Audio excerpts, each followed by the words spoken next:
I don't think architects are allowed to smile. Okay. No, I'm just kidding.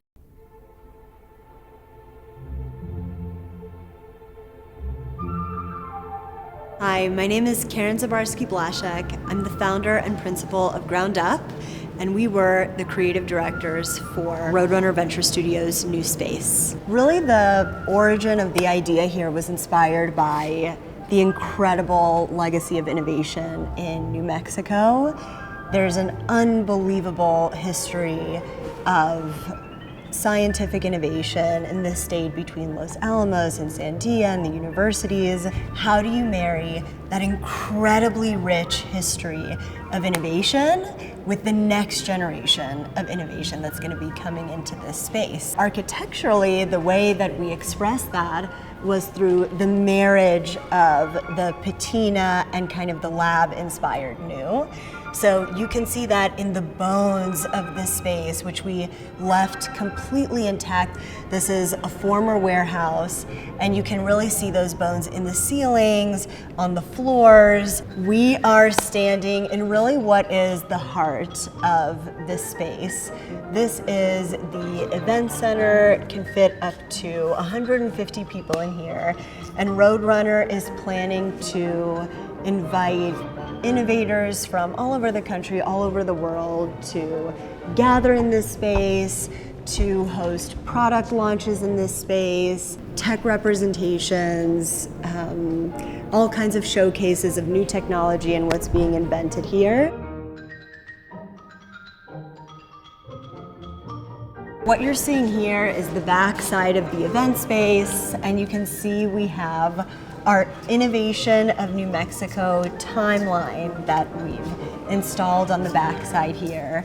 And what we have is a collection of patents starting from the very first one in 1875, going all the way through to today. You know, we just installed this a couple of days ago, and as we were putting up these different images and graphics, I could even see the construction team that was still in this space starting to kind of read the captions and look at the graphics, and even then they were saying, oh my God, I didn't know this happened in New Mexico, like Microsoft, and that was so incredibly inspiring, because that's what we're hoping to remind people as they walk into the space, is how much was originated in this state, and obviously what's yet to come.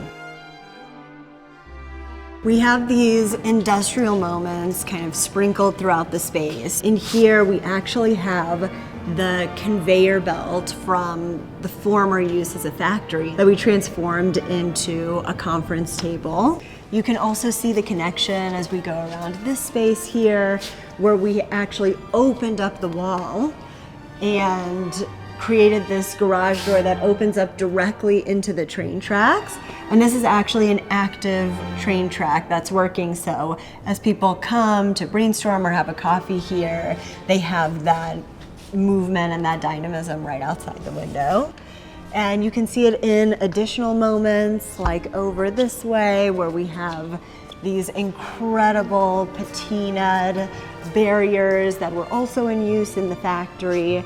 A really important thing to mention is that none of the work in here could have been done without the incredible multidisciplinary local team that came together. We had from our general contractor to our architect of record, SMPC, to 5 Ton Monkey, which is actually a film set builder. So we had people here we had architects, we had construction, we had people from film, all coming together in a very interdisciplinary way to really very collaboratively and creatively figure out how to meld these histories and meld these stories into the new story of Roadrunner. So we have the front part of the space that's very public-facing, connected to the public realm. This back half of the space is really dedicated to the entrepreneurs and innovators that will be coming here. So here we have kind of the open office space, meeting spaces, really for brainstorming, ideating, doing some of that heads down work. But then we have the duality where just around the corner here Obviously, this is a very blank canvas right now, but this is going to become the kind of experimentation, light manufacturing, tinkering space for these entrepreneurs. You can see all of the power coming down from here so that whatever kind of capabilities they need, whether it's lab equipment, soldering, whatever needs to be done in their experimentation, they can do it right around the corner from the other space. Here, we also kind of easily flow into an additional space, which is for gathering, for community, for kind of brainstorming together. And you can see how all of these three spaces, while separate, really relate to each other in a very easy, kind of seamless flow. What the owners of this building are planning to do is actually create a public plaza outside, right outside of our doors. So out here, there's going to be music, there's going to be soccer games. It's really going to be kind of an invitation to the public of Albuquerque. It seemed really clear to me that there needed to be a connection between the public realm and whatever was happening in the front side of this space. So here, I think these spaces, before we came in here, I think there was originally a bathroom in here, and I think there were some desks over there. So we really inverted that. We kind of created this incredible rotating exhibition space that's right here in the front and is kind of directly connected and visible into the public realm right outside. Currently, what we have here is an incredible show by University of New Mexico students showcasing their innovative new materials inspired by science and nature.